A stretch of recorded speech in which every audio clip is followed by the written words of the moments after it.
A lot of people think when they start, they have to change everything all at once. But that's actually one of the biggest mistakes. Because if you change everything, you don't know what's working. That's why we take a step-by-step approach. If you're thinking about starting your journey with us, let's talk about what to actually expect. Because one of the biggest concerns people have is, am I going to have to change everything all at once? And the answer is no. That's not how we approach this. When you first come in, the goal is not to overwhelm you.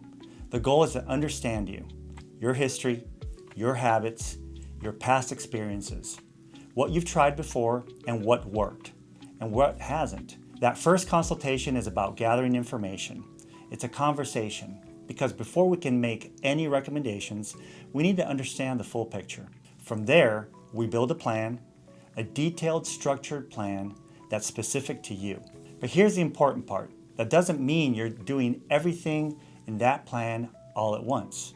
We take a step-by-step approach. We focus on small changes first, and the reason for that is simple. When you change everything all at once, you don't know what's actually working.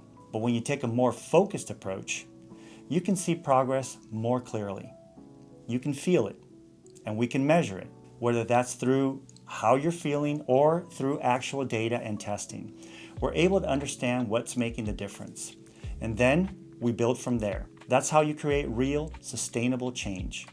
Not by overwhelming yourself, but by making progress that actually makes sense. We break this process down a lot more in our content. What to expect, how we approach it, and how to navigate it successfully. If you're thinking about getting started, keep learning. And if you have questions about the process, drop them below. We're here to help.